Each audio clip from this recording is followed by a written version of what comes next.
Hi guys and welcome back to another DrAce video, and today we're going to be playing Ride 5. We're here in Le Mans and we are testing out two motorcycles from free pack number 6. So within the two motorcycles today in today's video, we're going to be checking out them both, but first and foremost we will start with the BMW R1250R from 2019. Now I play a lot of MotoGP, so getting back over to Ride 5 is always special because I get a chance to use BMW motorcycles. Another one of the BMW lineups with the boxer engine. Quite keen to see how this one goes. Initial impressions are a little bit unique because I was using the same motorcycle just a few moments ago. I tried it in the Canadian Tire Grand Prix. I also tried it in the god-awful Daytona circuit, and to be honest, I can't say I enjoyed both of those tracks. So I wanted to come to something I was more familiar with, a track I know the corner names of, the track I feel comfortable with. And to be honest, I very rarely use Le Mans in Ride 5, so I wanted to test a few things and also give a good experience for the bike and be non-biased in today's video. So initial impressions are, in Canadian Tire Grand Prix with the BMW R1250R, do not touch the rear brake with this bike. I don't know if it's just because I've been on MotoGP a lot and coming over to Ride 5 is a learning curve again, but I found using the rear brake with this bike just made things a nightmare to control. Of course, the bike is yet to be upgraded. Everything is completely stock, including the tyres, bike setup, suspension, you name it, as it all goes when I play Ride 5. But to be honest, I was using the rear brake in Canadian Tire. The change of direction was difficult. Anytime I used the rear brake, downshifted too early, whatever, the bike would just lose a lot of control. So coming to a circuit I know well, did the Moto E race yesterday, I think it was, a couple of days ago, and I like this circuit, so I do feel confident and I do feel comfortable knowing that I think I can produce some decent lap times here today with a very much stock BMW R1250R. Now, first lap time is a 1:41. I should imagine we improve upon that as the race goes on, or the time trial should I say. But initial impressions, now that I've started to neglect the rear brake, now I've got a bit of a feeling back. I quite like it. It's not a bad bike. Immediately when I started this video, I would have just called it off completely. It was terrible. Really bad. Lack of feeling in the bike, lack of vibration in the controller. You know all that good stuff. I don't need to repeat myself from all of the Ride 5 videos I've made in the past, but it feels good. I've got to say, I think if I'm going to come back to Ride 5, maybe for some career mode videos, I would definitely consider it in the lineup for a specific race or objective. So yeah, to be honest, not too bad. Of course, it looks absolutely stunning. There is three different variations to choose from in the livery, but of course, in the livery editor, but of course you can create your own liveries now on the BMWs within Ride 5. Now, as we approach Shimano Buff, I'm going to go quite early on the brakes, downshifting all the way to third gear. I think I probably can drop to second, but I think it might be a bit too quick to drop down to second there. Down to second here, though. I don't feel too bad for the Blue S's, but very bouncy. I find the bike is just... I think you can see it when you look at the footage as well. You can see the front end is a little bit wobbly. Now, I don't think that's my style. I don't think it's the way I'm braking. I just think the suspension in this stock motorcycle is not so strong. It's very soft, so it's just bouncy all the time. It's very strange. But to be honest, it's not bad. It's not bad, and of course, getting more DLC packs for Ride 5 is always excellent. It's always very much something to look forward to.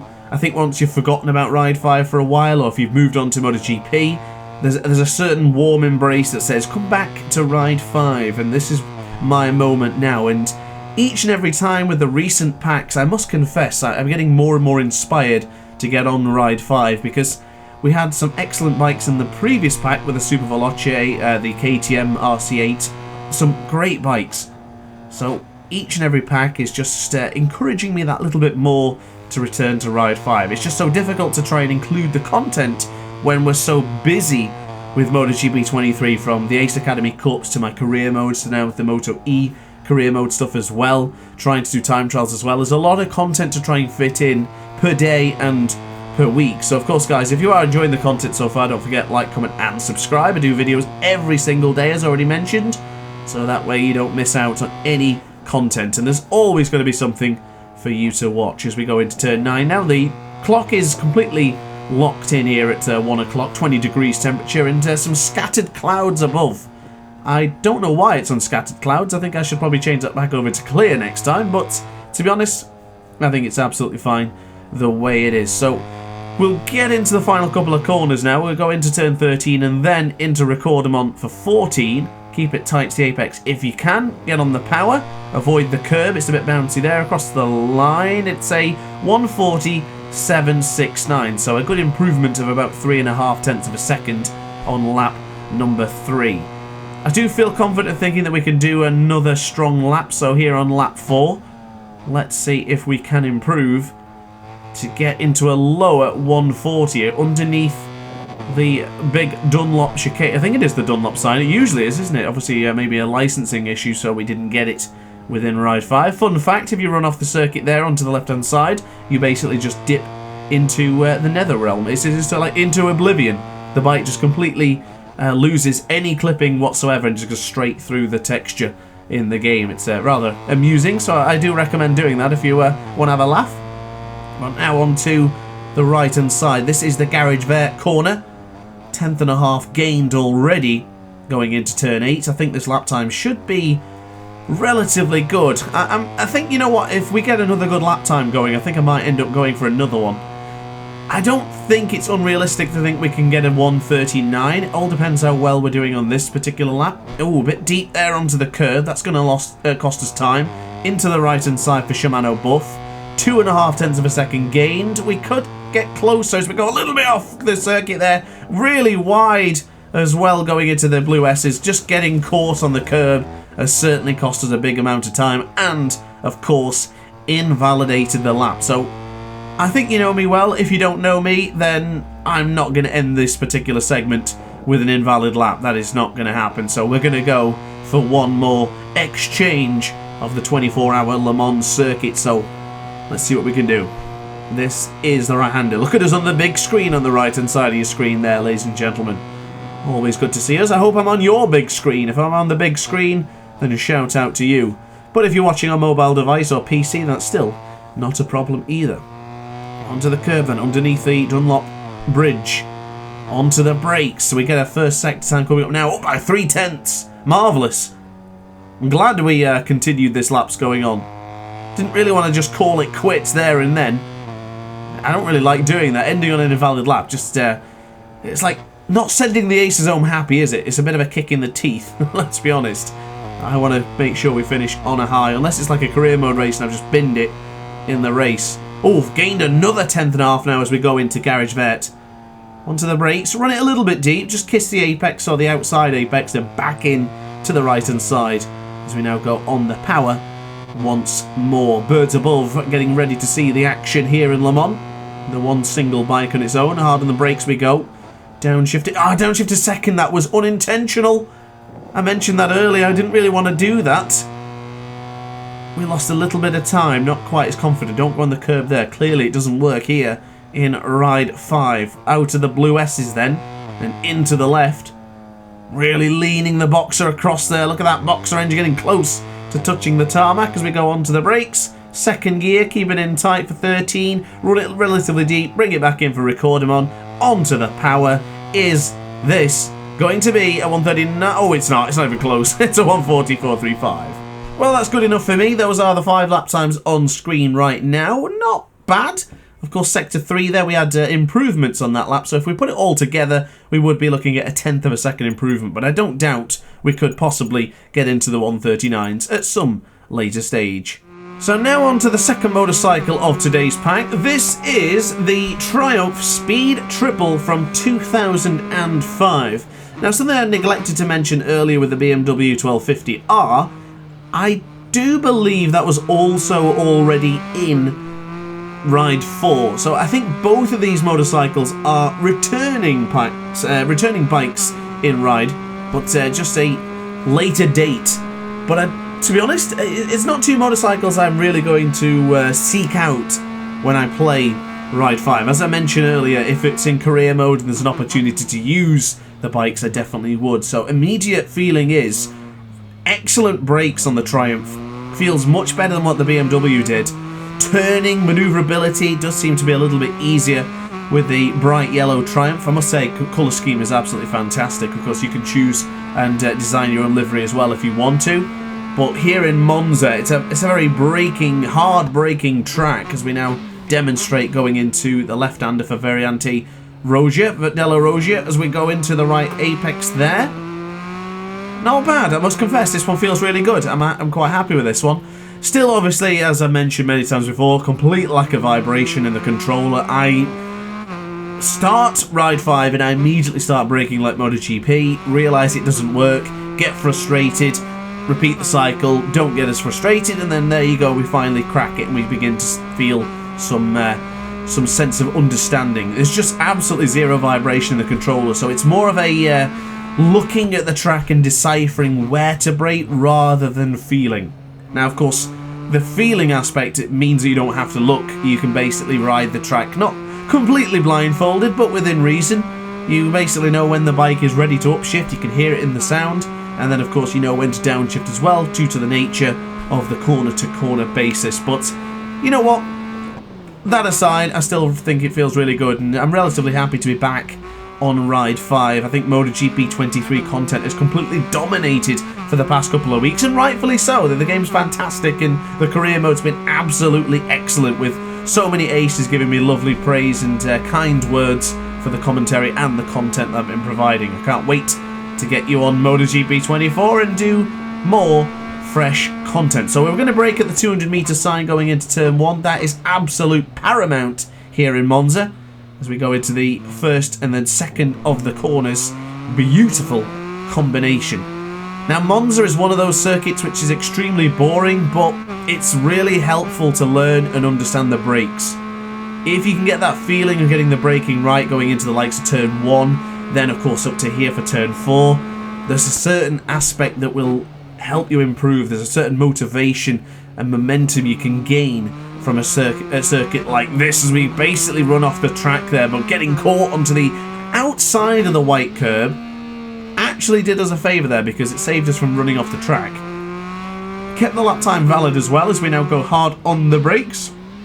You won't see me brake that hard in MotoGP 23, but you have to do it here when needs must. You have to do it in Ride 5 when there's absolutely no feeling on the controller whatsoever.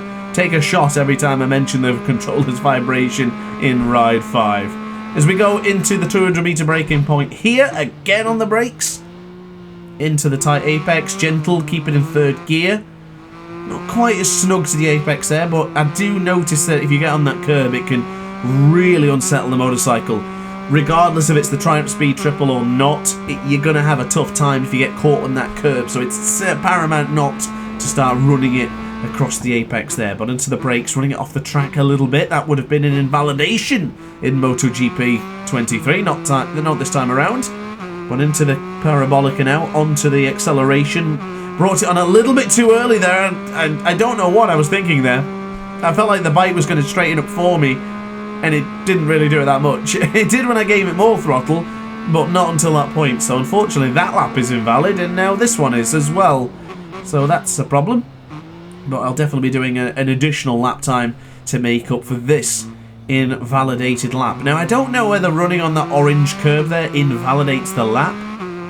I feel like it might do, but it really helped gain some speed going into turn 2 and then 3 respectively. Curious to see what it's going to be as we get up to the first split now. Of course, that green disc on the left-hand side of your screen.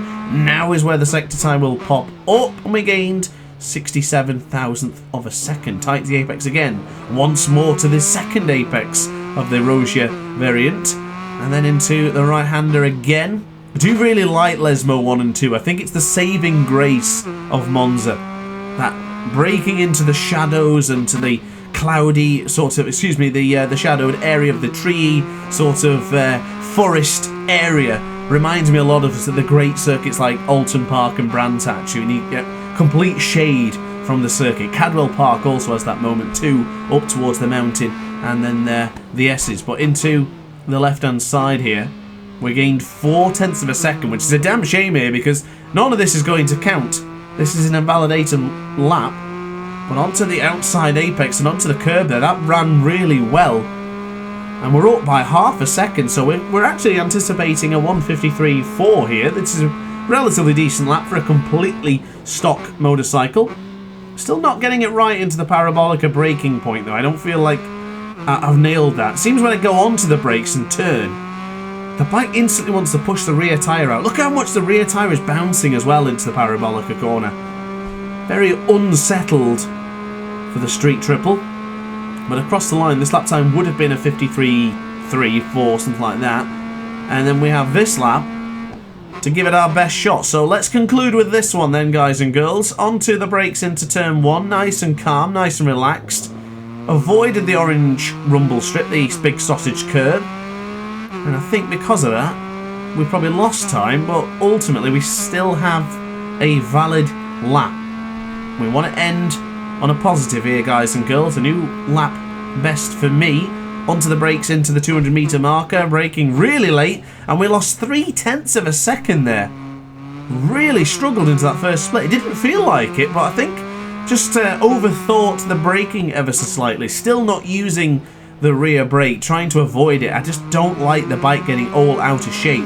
Works well for some bikes, maybe something like a 600 with race tyres, but stock motorcycle, no improvements, no upgrades. I don't want to be slamming on the rear brake. It might look great for content, but it doesn't feel good for me, and then I feel very unsettled going into the next couple of corners. Into sector 2 then, we are still looking at a negative lap here, so I might end up disappointing the aces after all. I want to at least improve the lap time, but it doesn't seem to be coming to fruition yet.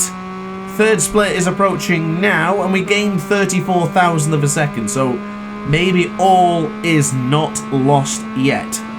Onto the brakes just before that green part. I think that's a much better braking zone. Into the right hander then. Parabolica it is. Keep it in tight. Keep it in. Keep it in. Keep it in. And then shoot out of the right hander. Maybe now we will get an improved lap time. But ladies and gentlemen, pretty positive stuff here today. I quite like the both bikes in the pack.